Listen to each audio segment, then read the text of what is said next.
Mahujaji wa matumaini, matumaini hayakatishi tamaa. Matumaini hayakatishi tamaa, mahujaji wa matumaini. Karibu kwa masomo ya misa takatifu Juni tarehe 11, siku ambayo mama kanisa husherehekea kumbukumbu ya Mtakatifu Barnaba ambaye ni mtume. Mtakatifu Barnaba, utuombee. Somo la kwanza, Matendo ya Mitume sura ya 11 mstari wa 21b hadi 26, kisha sura ya 13 mstari wa kwanza hadi 3. Somo katika kitabu cha Matendo ya Mitume. Siku zile watu wengi waliamini na wakamwongokea Bwana. Habari ya mambo hayo ikavuma hata masikioni mwa kanisa la Yerusalemu. Wakamtuma Barnaba aende Antiokia.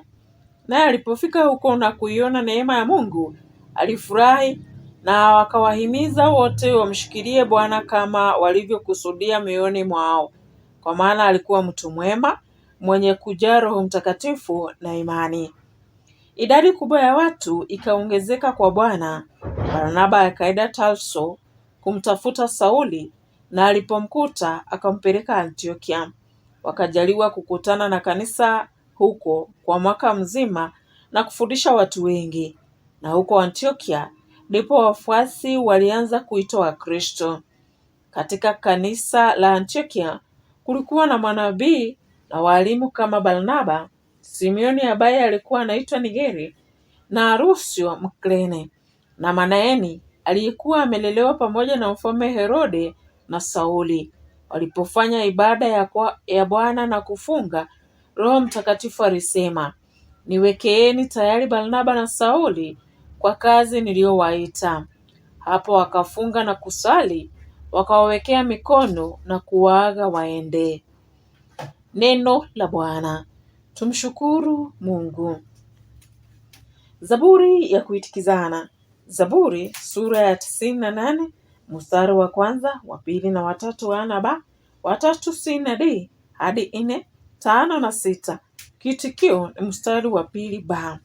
Maneno ya kiitikio: Bwana ameudhihirisha ushindi wake kwa mataifa. Bwana ameudhihirisha ushindi wake kwa mataifa. Mwimbieni Bwana wimbo mpya, kwa maana ametenda mambo ya ajabu. Mkono wake wa kuume na mkono wake mtakatifu umemletea ushindi. Bwana ameudhihirisha ushindi wake kwa mataifa. Bwana ameudhihirisha ushindi wake machoni pa mataifa, ameifunua haki yake. Ameukumbuka wema na uaminifu wake kwa nyumba ya Israeli. Bwana ameudhihirisha ushindi wake kwa mataifa. Miisho yote ya dunia imeuona ushindi wa Mungu wetu. Mshangilieni Bwana nchi yote, pigeni kelele za furaha, ibeni zaburi. Bwana ameudhihirisha ushindi wake kwa mataifa. Msifuni Bwana kwa kinumbi na sauti ya vinanda, kwa tarumbeta na sauti ya baragumu. Mshangilieni mfalme ndiye Bwana.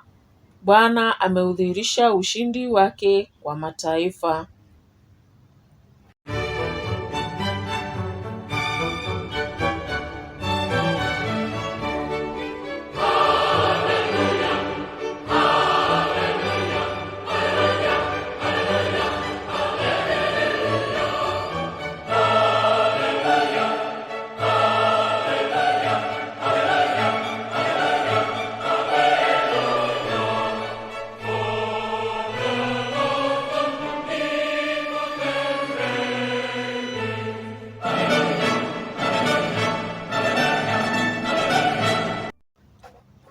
Nendeni mkayafanya mataifa yote kuwa wafuasi wangu, asema Bwana.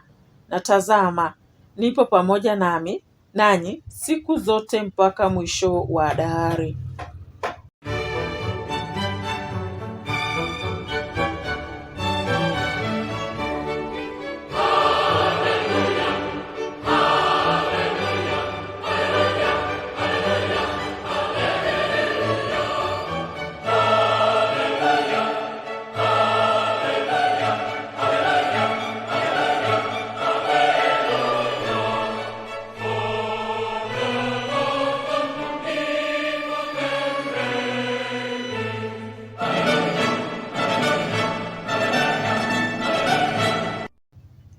Somo la Injili takatifu ilivyoandikwa na Mathayo. Utukufu kwako e Bwana. Mathayo sura ya 10 mstari wa 7 hadi 13.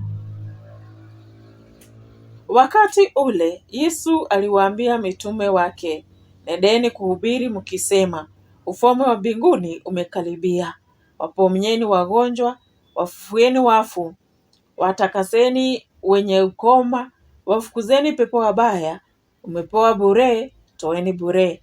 Msijipatie sarafu za dhahabu wala za fedha wala za shamba mishipini mwenu, wala mkoba wa safari, wala kanzu mbili, wala viatu, wala fimbo, maana mfanya kazi astahili posho lake. Katika kila mji au kijiji mnapoingia, tafuteni mtu mwaminifu, dumuni kwake mpaka mtakapotoka. Mnapoingia nyumba, isalimuni. Na nyumba ikistahili, amani yenu iishukie; isipostahili, amani yenu iwarudie ninyi. Injili ya Bwana. Sifa kwako e Kristo.